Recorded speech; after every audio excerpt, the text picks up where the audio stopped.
Hello বন্ধুরা, শিক্ষায় তোমাদের সকলকে স্বাগত জানাচ্ছি। আজকে আমি নিয়ে চলে এসেছি তোমাদের জন্য খুবই গুরুত্বপূর্ণ একটা ভিডিও, যে ভিডিওতে তোমরা দেখতে পাবে আরআরবি গ্রুপ ডি যে প্রিভিয়াস ইয়ার কোশ্চেন পেপার, সেটা আমি ডিসকাস করব। ঠিক আছে, তো এই পেপারগুলো এখান থেকে যে কী কেমন টাইপের ম্যাথ এসেছিলো, তো সেটা আমরা আজকে ডিসকাস করব। ঠিক আছে, তো শুরু করা যাক আজকে ক্লাস। তো ফার্স্ট কোশ্চেন বলছে, দেখো 25 মিটার প্রান্তের একটি বর্গাকার পার্কের কেন্দ্রে মধ্য দিয়ে দুটি 2.2 মিটার চওড়া পথ রয়েছে। তার মানে সাপোজ এটা যদি একটা বর্গাকার পার্ক ধরে নিই, বর্গাকার একটা একটা পার্ক ধরে নিচ্ছি, ধরো একটা বর্গাকার পার্ক ধরে নাও, একটা বড় লাইন ড্র করো, এটা হচ্ছে ধরো বর্গাকার পার্ক। ওকে, এবার বলছে 25 মিটার প্রান্ত, তার মানে কি 25 মিটার হচ্ছে প্রত্যেকটা বাহুর দৈর্ঘ্য হচ্ছে 25 মিটার। কেন বর্গাকারের বাহুর দৈর্ঘ্য কী হয়, সমান হয় না? তাহলে প্রত্যেকটা বাহু হচ্ছে আমাদের 25। ওকে, হয়ে গেল। এবারে বলছে ওই বর্গাকার পার্কের কেন্দ্রের মধ্য দিয়ে দুটি 2.2 মিটার চওড়া পথ রয়েছে। তার মানে এটা যদি ধরো কেন্দ্র ধরে নাও, তার মানে কি এই বরাবর একটা পথ আছে, কেন্দ্র দিক দিয়ে যাবে, তার মানে কি এই বরাবর একটা পথ আছে। ঠিক আছে, তো এবারে ব্যাপারটা হচ্ছে কি, দেখো আমি কালারটা চেঞ্জ করি একটু। তো এবারে কোশ্চেনটা কি বলছে, দেখো কোশ্চেনটা এবারে এরকমভাবে বলছে যে, এবার কি বলছে দেখো, এখানে কোশ্চেনটা বলছে এরকমভাবে যে, দেখো এবার বলছে যে এক বর্গ ডেসিমিটারের খরচে প্রশস্ত পথগুলিকে কাঁকড় ছাওয়া করতে কত খরচ হবে, মানে এদের এরিয়া, এইটা এদের এরিয়াটা তোমায় বের করতে বলছে। এদের এইখানে কাঁকড় ছাওয়াবে, ঠিক আছে, এইখানে কাঁকড় ছাওয়াবে। সো তাহলে কত খরচ হবে, ঠিক আছে। তো এবারে ব্যাপারটা হচ্ছে কি বলতো, ব্যাপারটা যে আমাকে বের করতে হবে যে এই যে দুটো যে রাস্তা আছে, এই দুটো রাস্তার এরিয়া বের করতে হবে। তো একটা জিনিস দেখো, এই রাস্তাটা কেমন হবে, একটা প্লাস সাইন আছে না, এরকমভাবে প্লাস সাইন আছে। সো একটা জিনিস দেখো, এইটা হচ্ছে কি কমন, তাই না, এইটা হচ্ছে কমন। এবার একটা জিনিস দেখো, এটা যদি 25 হয় তাহলে এইটাও 25 হবে, আর এটা যদি 25 হয় তাহলে এটাও তোমার 25 হবে, তাই না। তো তার মানে, আর এইটা হচ্ছে 2.2, 2.2, কত হচ্ছে, এটা হচ্ছে 2.2। তার মানে এখানে যে এরিয়ার যে ফর্মুলাটা হবে কীরকমভাবে হবে বলো তো, সেটা হচ্ছে এইটা। দেখো, এই রেক্ট্যাঙ্গেলের এরিয়া প্লাস এই রেক্ট্যাঙ্গেল এরিয়া মাইনাস হচ্ছে ছোটো যে স্কোয়ারটা আছে ওর এরিয়া। তার মানে প্রথম রেক্ট্যাঙ্গেলের এরিয়া, মানে যদি এইটা ধরে নিই, এটা ফার্স্ট রেক্ট্যাঙ্গেল 1 নম্বর, এটা যদি 2 নম্বর ধরে নিই, 2 নম্বর রেক্ট্যাঙ্গেল ধরে নিলাম, তাহলে 1 নম্বর রেক্ট্যাঙ্গেল এরিয়া প্লাস 2 নম্বর রেক্ট্যাঙ্গেল এরিয়া মাইনাস এই যে স্কোয়ারটার, এই স্কোয়ারের এরিয়া, এদের এরিয়া। এইটা বের করতে পারলে আমাদের কোয়েশ্চেনটা সলভ হয়ে যাবে। তার মানে দেখো, প্রথম রেক্ট্যাঙ্গেল এরিয়া কী হবে, লেন্থ হচ্ছে 25, ব্রেথ কত হচ্ছে, ব্রেথ হচ্ছে 2.2, তাহলে 25 × 2.2 প্লাস দ্বিতীয়টার ক্ষেত্রে ঠিক তাই, 25 হচ্ছে তার লেন্থ, তাহলে 25 হচ্ছে তার লেন্থ গুণিতক 2.2 হচ্ছে তার কী হবে, তার ব্রেথ হবে, হয়ে গেল, মাইনাস স্কোয়ারের এরিয়া। একটা স্কোয়ারের এরিয়া মানে কি হয়, প্রত্যেকটা সাইডে স্কোয়ার, মানে 2.2 ইন্টু 2.2 হবে। তো এটাকে আমরা জাস্ট সলভ করব। এটাকে সলভ করলে আমাদের কত আসবে বলো তো, এখানে যে এরিয়াটা আসবে, এই এরিয়াটার আমি ক্যালকুলেশন করেছি, এই এরিয়াটা ক্যালকুলেশন করলে আসবে এরকমভাবে যে 105.16 মিটার স্কোয়ার আসবে। ঠিক আছে, এবারে এটা কিন্তু আমাদের অ্যান্সার নয়, অ্যান্সারটা কি বলছে যে 1 টাকা পার বর্গ ডেসিমিটার, 1 টাকা পার বর্গ ডেসিমিটার করতে কত খরচ হবে। তাহলে 1 বর্গ ডেসিমিটার করতে 1 টাকা খরচ হয়, তাই না। এবারে আমি মিটার স্কোয়ারকে যদি ডেসিমিটারে কনভার্ট করি তাহলে কত হবে বলো তো, 105.16 ডেসিমিটারের স্কোয়ার হবে। এবং 1 টাকা খরচা হচ্ছে পার ডেসিমিটার স্কোয়ারে, তাহলে ইন্টু 1 টাকা করে দাও, তাহলে কত হবে, 10516 রুপিস। তো কোয়েশ্চেনের কারেক্ট অ্যান্সার হচ্ছে 10516। এই কোয়েশ্চেনটা কিন্তু খুব ইন্টারেস্টিং কোয়েশ্চেন, দেখে মনে হবে টাফ কোয়েশ্চেন, একটু টাফ আছে কিন্তু ভালো কোয়েশ্চেন এটা, আশা করছি তোমরা এটা বুঝতে পেরেছো। তো কী করেছি, জাস্ট একটা বর্গক্ষেত্র নিয়েছি, সেখান থেকে দুটো রাস্তা আঁকা হয়েছে, এই রাস্তার জাস্ট এরিয়া আমি বের করেছি, এই রাস্তার এরিয়া বের করেছি। ঠিক আছে, এই রাস্তার জাস্ট এরিয়া বের করেছি। কীভাবে বের করলাম, যে এইখানে এর এরিয়া প্লাস এর এরিয়া মাইনাস এই যে ছোটো এইটার এরিয়া, এটা বের করতে পারলে এইটার ওপর আমি কি করছি, কাঁকড় চাপাচ্ছি, তো হয়ে গেল। এইটার উপর আমি কাঁকড় ছাওয়াবো, তো এদের এরিয়াটা বের করলেই তো হয়ে গেল, তাই না? তো জাস্ট এটাই আমরা করব। ওকে, চলে আসে আমাদের নেক্সট কোশ্চেনে। দেখো নেক্সট কোশ্চেন দিয়ে কী দেখতে পাচ্ছ, নেক্সট কোশ্চেন এখানে দেখা যাচ্ছে যে যদি a প্লাস 1/a মাইনাস √3 হয় তাহলে a cube plus 1/a cube মান কত হবে। তাহলে এই টাইপের কোশ্চেন কেমন করব, দেখো a cube plus 1/a cube formula কী জানি, a কিউব প্লাস 1/a কিউবের ফর্মুলা কী হয়, a প্লাস 1/a এর whole cube minus 3 into a into 1/a into a plus 1/a।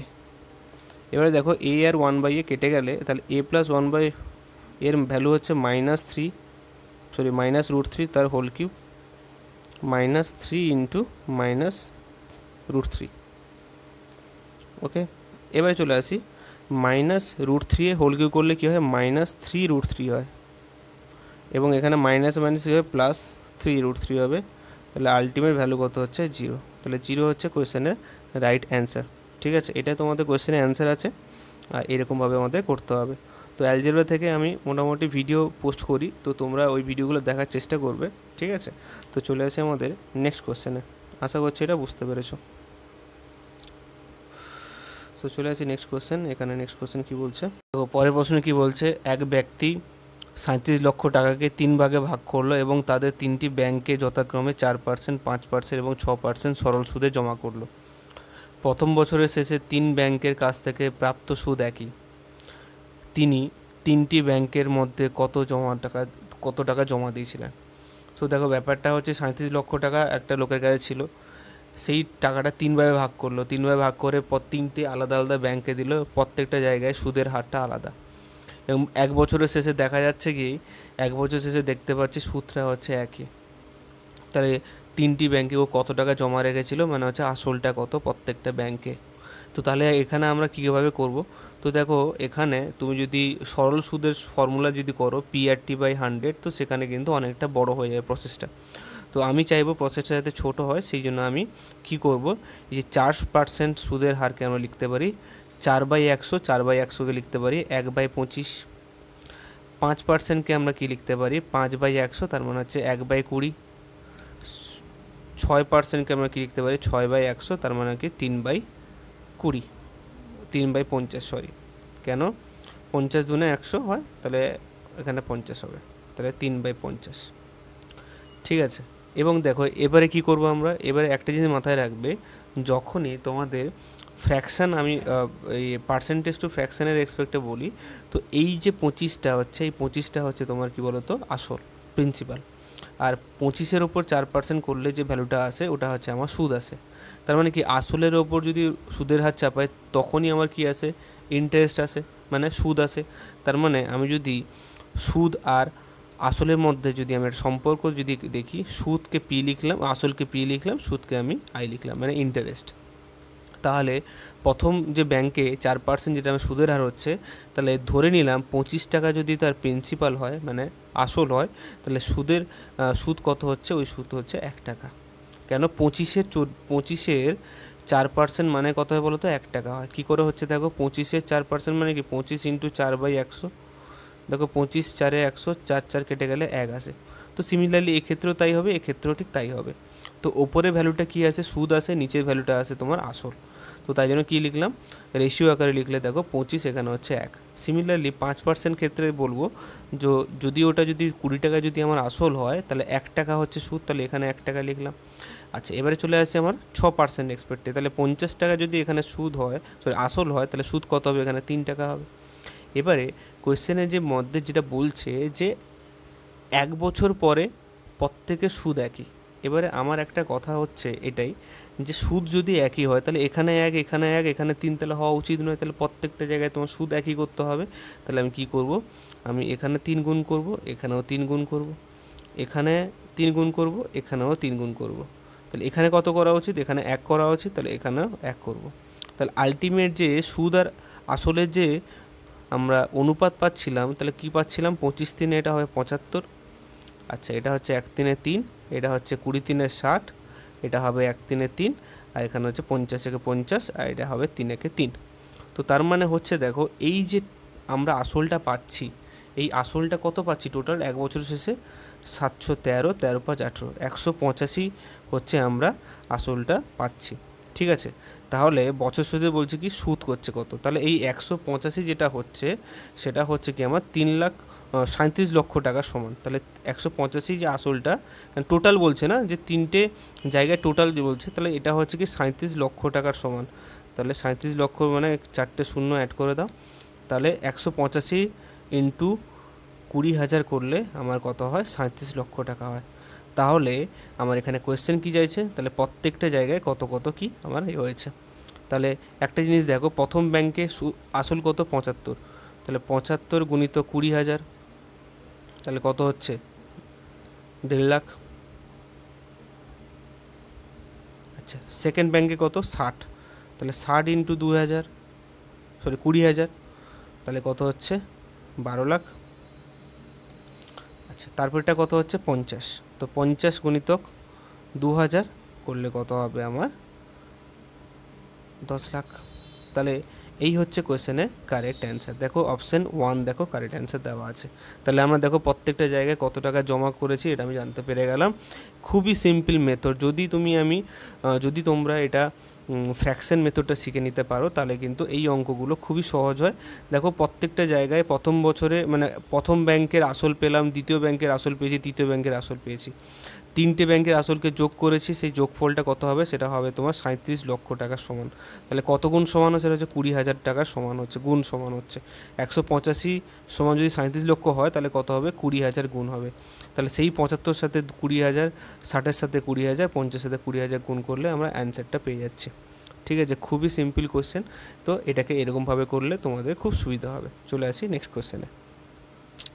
আচ্ছা, নেক্সট কোশ্চেন দেখো, খুবই সিম্পল কোশ্চেন। দেখো একটা সিম্পল একটা সাবস্ট্রাকশন দিয়েছে কত 396 মাইনাস কত দিয়েছে 39.6 মাইনাস কত দিয়েছে 3.96 মাইনাস আবার কত দিয়েছে 0.396। সো এটাকে করব, সিম্পলিফাই করব। এবারে একটা জিনিস ভাবো, যদি এই যে যেটা দেওয়া আছে, তো সেটাকে যদি আমি এরকমভাবে লিখতাম 396 মাইনাস কমন নিয়ে যদি এরকমভাবে লিখতাম যে 39.6 প্লাস 3.96 প্লাস 0.396 করতাম, তাহলে কিন্তু আমরা অ্যান্সারটা খুব সিম্পলভাবে আমরা পেয়ে যেতে পারতাম। তাহলে 396 রেখে দাও, এইটাকে এই যে ব্র্যাকেটের মধ্যে যেটা আছে ওটাকে তুমি সিম্পলিফাই করো, ওটাকে সিম্পলিফাই করলে তোমাদের বুঝতে সুবিধা হবে, তোমাদের অ্যান্সারটা খুব সিম্পলভাবে বেরিয়ে আসবে। তো আলটিমেট যে অ্যান্সারটা আসবে সেটা দেখো 352.00044। ঠিক আছে, সো এখানে এইভাবে যদি করো তাহলে এইভাবে করলে কি তোমাকে 3টে শূন্য এখানে পুট করতে হবে, এখানে 2টো শূন্য করতে হবে, এখানে একটা শূন্য করতে হবে, দিয়ে তোমাকে মাইনাস করতে হবে। তো তার থেকে বেটার আমি বলবো মাইনাস কমন নিয়ে এটাকে করা। ঠিক আছে, আলটিমেট দেখবে অ্যান্সার তোমাদের 352.044 আমাদের অ্যান্সারটা আসবে। চলে আসি নেক্সট কোশ্চেনে। নেক্সট কোশ্চেন কী বলছে দেখো, বলছে এ একটি কাজ 6 দিনে করতে পারে, বি ওই কাজটি সম্পূর্ণ করে 8 দিনে। একসঙ্গে কাজ করলে সি যতদিন এ ও বি লাগে ততদিন দেয়। মানে ব্যাপারটা হচ্ছে যে এ আর বি মিলে এ আর বি এর তারা একত্রে মানে একা একা কত কাজ করতে পারে সেটা আমরা জানি, কিন্তু সি যে কত দিনে কাজটা করতে পারবে সেটা বলছে এর মাধ্যমে, বলছে এ আর বি মিলে যতটা করছে, এ আর বি মিলে যতটা করছে সেটাই বলছে আমাদের। সো এ আর বি মিলে যতটা, আমি কোশ্চেনটা আবার দিচ্ছি। আচ্ছা, এখানে আছে। সো কী বলছে দেখো এখানে,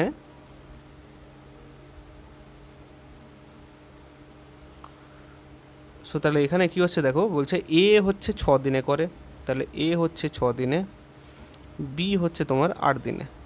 তাহলে এদের মধ্যে আমার কত কাজ করছে তারা, সেটা হচ্ছে 24 একক কাজ করছে, 24 ইউনিট। তাহলে 6 4 24, 8 3 24। তাহলে এর কার্যক্ষমতা হচ্ছে 4 ইউনিট পার ডে, মানে একদিনে সে 4 ইউনিট কাজ করতে পারে। আর বি এর কার্যক্ষমতা হচ্ছে 3 ইউনিট পার ডে। ঠিক আছে, এই অবধি কারো কোনো ডাউট নেই। এবারে বলছে সি তাহলে কত দিনে করবে, সি বলছে একসঙ্গে কাজ করলে সি যতদিন এ ও বি সময় লাগে ততদিন সি এর কাজ হয়। তো এবারে দেখো এখান থেকে এ ও বি তাহলে কতদিন সময় নেয় তারা যদি একসাথে কাজ করে দেখে নিই, তাহলে এ প্লাস বি যদি একসাথে করা হয় তাহলে টোটাল কার্যক্ষমতা কত হবে 7 ইউনিট পার ডে। তাহলে এ আর বি এর কত সময় লাগে? তাহলে এ আর বি এর কত সময় লাগে দেখে নিই। এ আর বি এর সময় লাগে তোমার 24, তো ইউনিট আমার কাজ করতে হবে, ও কার্যক্ষমতা কত বাই 7, তাহলে এ আর বি এর লাগে তোমার 24/7 দিন। আর এই যে 24/7 দিনটা, এটার কার লাগবে? এটা সি এর লাগবে। কেন? এইটাই তোমাকে এখানে এই লাইনে দেওয়া আছে। তাহলে এবারে লাস্ট লাইন কী বলছে দেখে নিই, একসাথে কাজ শেষ করতে বি ওর সি কতদিন সময় লাগে। তো এবারে আমরা কী করবো বলো তো, এবারে জাস্ট বি আর সি এর মধ্যে আমরা রিলেশন স্থাপন করব। তাহলে বি কাজ করে কত দিনে? বি করে 8 দিনে। সি করে কত দিনে? সি করে 24/7 দিনে। ঠিক আছে, সো দুজনের মধ্যে কী করবো? লসাগু করবো। লসাগু করে আমি যদি 24 লসাগু রাখি, তাহলে কী হয়? 8 3 24, আর এখানে কী হবে? 24/7 কত হবে আমার? 24/7 ইন্টু 7 করলে 24 আসে। ঠিক আছে, এটা হচ্ছে ইউনিট পার ডে, এটা হচ্ছে ইউনিট পার ডে। ঠিক আছে, সো তাহলে এবারে কথাটা হচ্ছে দেখো, এবারে বলছে বি আর সি মিলে তাহলে কত দিনে কাজটা শেষ করতে পারবে। তাহলে বি আর সি মিলে দেখো, বি আর সি মিলে এফিসিয়েন্সি কত হচ্ছে? কার্যক্ষমতা হচ্ছে 10 ইউনিট পার ডে হচ্ছে। কত কাজ করতে হবে? 24 ইউনিট করতে হবে। তাহলে 24/10 করবো। তা 24/10 করলে কত আসবে? 12/5 হচ্ছে আমার কোয়েশ্চেনের রাইট অ্যান্সার। তো এইভাবে আমাদের কাজকে, আমাদের কোয়েশ্চেনগুলো কিন্তু সলভ করতে হবে। ঠিক আছে, খুব সিম্পল একটা কোয়েশ্চেন ছিল, আশা করছি তোমরা বুঝতে পেরেছো। চলে আসি নেক্সট কোয়েশ্চেনে। তো নেক্সট কোয়েশ্চেন দেখো, দেখতেই পাচ্ছ একটা সিম্পলিফিকেশান দেওয়া আছে, সমাধান করতে বলছে। কীভাবে করবে দেখো, 3.6 + 6.4 ইন্টু 3.6 - 6.4 মাইনাস 3.6 - 6.4 হোল স্কোয়ার।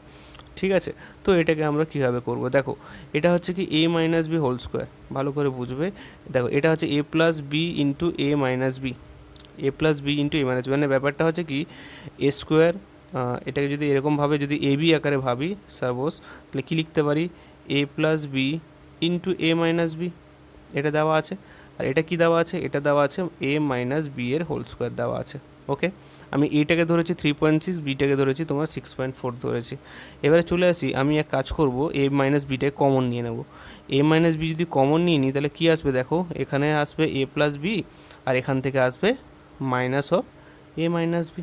ওকে, সো এবারে কি দেখো, এবারে জাস্ট সিম্পলিফাই করলে অ্যান্সার চলে আসবে। তাহলে a - b এটা আছে, ইন্টু এটা কী হবে দেখো, a + b minus a + b।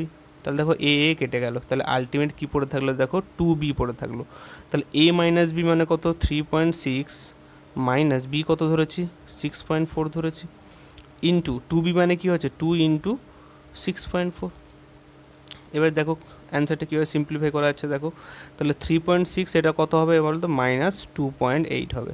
তো -2.8 ইন্টু 2 ইন্টু 6.4 অ্যান্সার কত হবে এটা আমাকে দেখতে হবে। ঠিক আছে, এবারে একটা কথা ভাবো, সেটা হচ্ছে কি দেখো, মাইনাসে অ্যান্সার একমাত্র এই অপশান ডিতে আছে, আমি ক্যালকুলেশন করবোই না। আর যদি দেখো সাপোজ আমি ধরলাম ক্যালকুলেশন করতে হলো, তো সেটাকে আমরা কি করব? ইউনিট ডিজিট আমরা দেখো 4 দুনে 8, 8 আসতে 64, লাস্ট ডিজিট দেখো 4 আছে। তাহলে এটাই হচ্ছে আমার কোয়েশ্চেনের কারেক্ট অ্যান্সার। কিছু কিছু জিনিস আমাদের সলভ করা হয় না, কিছু কিছু জিনিস আমাদের এইভাবে আমাদের ম্যাথটা করলে খুব সিম্পলভাবে আমাদের ম্যাথটা হয়ে যাবে। চলে আসি নেক্সট কোয়েশ্চেনে। নেক্সট কোয়েশ্চেন কী দেওয়া আছে দেখো, 8 sec² x - 7 tan² x = 11। তো এক্সের ভ্যালু 0 আর 90-র মধ্যে হবে, এবং এক্সের আমার ভ্যালু কত হবে? 60 নাকি 90 নাকি 30 নাকি 45? অ্যান্সার দেওয়া আছে, করবো কীভাবে? সো দেখো এখানে 8 sec² x - 7 tan² x দেওয়া আছে, = 11 দেওয়া আছে। এবারে আমার কথা হচ্ছে sec² x - tan² x equal to আমরা কী জানি? 1 জানি তো, ইভেন আমরা এটাও জানি তো, sec² x = লিখতে পারি 1 + tan² x। তো এই sec² x এর জায়গায় 1 + tan² x আমি বসিয়ে দেবো। ঠিক আছে, সো ত্রিকোণমিতিতে কিছু কিছু ফর্মুলা যদি না জানো তাহলে খুব মুশকিল। তাহলে কী হবে? 1 + tan² x - 7 tan² x that is equal to 11। এবার খুব সিম্পল হয়ে যাবে দেখো, 8 + 8 tan² x - 7 tan² x = 11। এবার দেখো এটা কত আসছে? 8, এটা 8টাকে ওইদিকে পাঠিয়ে দিলে কত হবে? শুধু tan² আসবে, tan² x = 3 এলো। তাহলে এখান থেকে tan x = কী হবে? √3 আসবে। এই √3 কার ভ্যালু? ট্যানের 60 degree value. তাহলে এক্সের ভ্যালু কত হলো? এক্সের ভ্যালু আমার 60 ডিগ্রি চলে এলো। এইটা হচ্ছে কোয়েশ্চেনের কারেক্ট অ্যান্সার। বুঝতে পারলে। এছাড়াও তোমরা আরেকটা হয় করতে পারো, সেটা হচ্ছে কি দেখো আমরা ওইখানে যে অপশান যেগুলো দেওয়া থাকবে অপশান টেস্ট করে আমরা কিন্তু অ্যান্সারটা বের করতে পারি। ঠিক আছে, তোমার যদি মনে হয় যে এটা একটু বড় হচ্ছে তাহলে আমরা অপশান টেস্ট করে আমরা অ্যান্সারটা করতে পারি। অপশান টেস্টটা কেমন হবে, অপশান টেস্টে তুমি চেক করবে যে 30, 60, 90, দেখো ফার্স্টে তুমি 90 হবে না এই সেন্সে, কেন দেখো 90, 10, 90 ভ্যালু কত হয়, ইনফাইনাইট হয়, তো সেক্ষেত্রে 90 হবে না, প্রথম থেকে 90 ক্যান্সেল। 10, 30 ভ্যালু কত হয়, 1/√3 হয়, তাহলে এখানে যদি 1/√3 বসাই তাহলে কী হবে, 7/3 হয়ে যাবে, তাহলে ভগ্নাংশ চলে আসবে, তাহলে ভগ্নাংশ এটাও 30ও হবে না, 90ও হলো না। 45, 10, 45 ভ্যালু হয় 1 হয়, তাহলে -7 চলে আসে, তাহলে এখানে এমন কোনো ভ্যালু আসবে না যেখানে এখানে -7 করলে 11 আসে, তার মানে কি হচ্ছে 60 হচ্ছে আমার কোয়েশ্চেনের কারেক্ট অ্যান্সার। তো এইভাবেও কিন্তু আমাদের অ্যাপ্রোচটা করা যেতে পারে। ঠিক আছে, চলে আসে আমাদের নেক্সট কোয়েশ্চেন। নেক্সট কোয়েশ্চেন কী বলছে দেখে নেবো। নেক্সট কোয়েশ্চেন কী বলছে দেখো এখানে। আচ্ছা, এখানে দেখো সেই সিম্পলিফিকেশান দেওয়া আছে, 295 প্লাস 29.5, 2.95 প্লাস 0.295। ঠিক আছে, তো এটাকে এরকমভাবে লিখে ফেললে 295 প্লাস আছে মানে 29.5 প্লাস আছে কত আছে 2.95, ওকে, আবার প্লাস আছে 0.295। তো দেখো এখানে 5, এখানে 4, 9, 5, 14, 2, 16, 17, 7, হাতে 1, দেখো লাস্টে হচ্ছে 745, আর কিছু করবো না, তাহলে এইটাই হচ্ছে অ্যান্সার। সো পুরো ক্যালকুলেশন করার কোনো দরকার নেই। দেখো এই কোয়েশ্চেনটা বলছে দুটি ইনলেট পাইপ আছে, একটি অপরটি থেকে দ্বিগুণ কার্যকরী। ঠিক আছে, এবারে বলছে আরেকটি আউটলেট পাইপ আছে যে 10 ঘন্টায় চৌবাচ্চাটিকে ফাঁকা করে দেয়। সবকটি পাইপ একসাথে কাজ করলে খালি চৌবাচ্চাটি 2 ঘন্টায় 2.5 ঘন্টায় ভরে যায়। কত সময় নেবে কম কার্যকরী ইনলেট পাইপটি চৌবাচ্চাটিকে সম্পূর্ণ করতে। এবারে কথা হচ্ছে আমি 3টে পাইপ ধরে নেব, একটা পি ধরবো, একটা কিউ ধরবো, একটা আর ধরবো। এই আরটা হচ্ছে আউটলেট, আমি এই জন্য এখানে মাইনাস করলাম, এই দুটো হচ্ছে ইনলেট মানে দুটোকে প্লাস করলাম। ঠিক আছে, এবারে দেখো একটা পাইপ কিন্তু আরেকটা থেকে কিন্তু দ্বিগুণ কার্যকরী, এটা কিন্তু আমাদের বলে দিচ্ছে। তার মানে কি হচ্ছে দেখো, আর যে 10 ঘন্টায় যে ফাঁকা করতে পারে, তাহলে 1 ঘন্টায় সে কী করবে, 1/10 অংশ সে ফাঁকা করবে। আমি ধরে নিলাম এক্স হচ্ছে x ঘন্টা, ওয়াই হচ্ছে আমার 2x ঘন্টা, তার মানে 1 ঘন্টায় করবে 1/x অংশ, করবে 1/2x অংশ। ঠিক আছে, কত ছিল, 10 ঘন্টা ছিল, তাই না? তাহলে এগুলো সব লিখে দাও, আমি এটাকে একটু ফ্রেশ করে লিখে দিচ্ছি একটু তোমাদের বোঝার জন্য। তাহলে কি হচ্ছে ব্যাপারটা এরকমই হচ্ছে যে পি হচ্ছে এক্স আবার নেয়, কিউ হচ্ছে 2x আবার নেয়, আমি জানি না কত নেবে, আর নেবে 10 আবার ফাঁকা করতে, মানে এটা হচ্ছে মাইনাস। তাহলে 1 ঘন্টায় কত নেবে, 1 ঘন্টায় 1/x, 1 ঘন্টায় 1/2x, আর 1 ঘন্টা হচ্ছে -1/10। ঠিক আছে, -1/10। এবারে বলছে তিনটে যদি নলকে যদি আমি একসাথে খুলে দিই তাহলে 2.5 ঘন্টায় কিন্তু ভর্তি হয়ে যাচ্ছে। তার মানে কি পি প্লাস কিউ মাইনাস আর করবো, তাহলে 1/x প্লাস 1/2x মাইনাস 1/10 যেটা হবে সেটাই কত হবে, 1/2.5 হবে, তাই না? 1/2.5 হবে। তার মানে এখানে কি করব, 1/2x, এখানে কমন নেগে লসাও নিলে এখানে দেখতে পাচ্ছি এখানে 2 + 1 মানে হচ্ছে 3/2x ইকুয়াল টু হবে 1/2.5 প্লাস 1/10। তাহলে কত হবে বলো তো, এটা 5/10 মানে হচ্ছে কত, 1/2। তাহলে এখানে দেখো 3/2x ইকুয়াল টু 1/2, এখানে 2 কেটে দেবো, তাহলে x ইকুয়াল টু কত হবে, x ইকুয়াল টু 3। তাহলে x ইকুয়াল টু যদি 3 হয় তাহলে কিউ কত হবে, কিউ হচ্ছে দেখো 2x, তাহলে 2 × 3 that is equal to 6 hours. তাহলে 6 আওয়ার্স মানে হচ্ছে অ্যান্সার হচ্ছে 6 আওয়ার্স হয়ে গেল। তাহলে যে কম কার্যকরী সে 6 ঘন্টা নেবে, যে বেশি কার্যকরী সে 3 ঘন্টা নিচ্ছিল, তাই না? বেশি কার্যকরী হচ্ছে পি পাইপ, কম কার্যকরী হচ্ছে কিউ পাইপ, হয়ে গেল কোয়েশ্চেনের অ্যান্সার। চলে আসি নেক্সট কোয়েশ্চেনে। আচ্ছা, এই কোয়েশ্চেনটা বলছে দেখো cosec theta plus cot theta equal two 2.5, তাহলে কোসেক থিটা কত হবে। একটা জিনিস মাথায় রাখবে, সেটা হচ্ছে কি a² - b² যদি 1 হয় তাহলে এটা একটা জিনিস কি বলো তো, a + b × a - b equal to কী হবে, 1 হবে। তাহলে এখান থেকে আমরা a + b ইকুয়াল টু কী লিখতে পারি, 1/a - b লিখতে পারি। এটা আমরা জানি, আমরা অ্যালজেব্রাতে আমরা পড়েছি। কিন্তু এটাকে যদি আমরা এইরকমভাবে ভাবি যে cosec theta minus cot theta equal to কী জানি আমরা, 1 জানি। তাহলে এখান থেকে a² - b² সূত্র ফেললে একটা হবে কি cosec theta plus cot theta into cosec theta minus cot theta equal two 1 জানি আমরা, ঠিক আছে। আই থিঙ্ক এবারে ক্লিয়ার হয়েছে। এবারে কি করব, আমরা cosec theta plus cot theta value জানি, cosec theta minus cot theta value আমরা জানি না, তো এটা সমান কী হবে 1/2.5 হবে, তাই না? কেন এখানে ভ্যালু তো আমরা জানি, তো এই ভ্যালুটা জাস্ট আমি এখানে বসিয়ে দিয়েছি, এই ভ্যালুটা এই যে 2.5 এখানে বসিয়ে দিয়েছি, দিয়ে ওইদিকে পাঠিয়ে দিয়েছি। তাহলে দেখো একটা জানি এই ইকুয়েশন, আরেকটা জানি আমি এটা হচ্ছে 2 নম্বর ইকুয়েশন ধরে নাও, আর এই যেটা দেওয়া আছে ওটা হচ্ছে 1 নম্বর ইকুয়েশন। তাহলে দেখো 1 নম্বর ইকুয়েশন থেকে 2 নম্বর ইকুয়েশন জাস্ট বাদ দিয়ে দাও, মাইনাস করে দাও, তাহলে এখানে দেখতে পাবো cosec theta plus cot theta, এটা হচ্ছে প্রথম ইকুয়েশন, মাইনাস করব, সরি প্লাস করব, cosec theta minus cot theta equal to কী লিখতে পারি 2.5 প্লাস 1/2.5। তাহলে এখানে দেখতে পাচ্ছ কী হবে বলো তো, এখানে একটা এখানে একটা জিনিস আমরা দেখতে পাচ্ছি, সেটা হচ্ছে কি দেখো কট থিটা কেটে যাবে, তাহলে আলটিমেট দেখো 2 cosec theta that is equal to 2.5 plus 1/2.5, that is কত হবে, এখানে ক্যালকুলেশনটা করে না 25/10, মানে 25/10 যদি পয়েন্ট উঠিয়ে দিই প্লাস 10/25। সো এখানে ক্যালকুলেশন করো, এখানে কোসেক থিটা যে ভ্যালুটা আসবে, এই কোসেক থিটার অ্যান্সারটা কিন্তু যেটা তোমাদের অ্যান্সার আছে ওটাই আসবে 1.45, ঠিক আছে, কত আসবে 1.45। তো এইটা হচ্ছে করার অ্যাপ্রোচ, ঠিক আছে, আমার বলার মতলব হচ্ছে এইটা হচ্ছে আমার করার অ্যাপ্রোচ, এইভাবে আমরা ম্যাথগুলো সলভ করব, ঠিক আছে। সো আজকে অনেকগুলো আমি কোয়েশ্চেন নিয়ে এলাম, আশা করছি পরের ক্লাসে এইরকম টাইপের আরও অনেক ভালো ভালো কোয়েশ্চেন নিয়ে আসবো, যাতে তোমরা এক্সাম হলে এগুলো করতে পারো, ঠিক আছে। সো আজকের মতো এইটুকুই তোমাদের, থ্যাংক ইউ।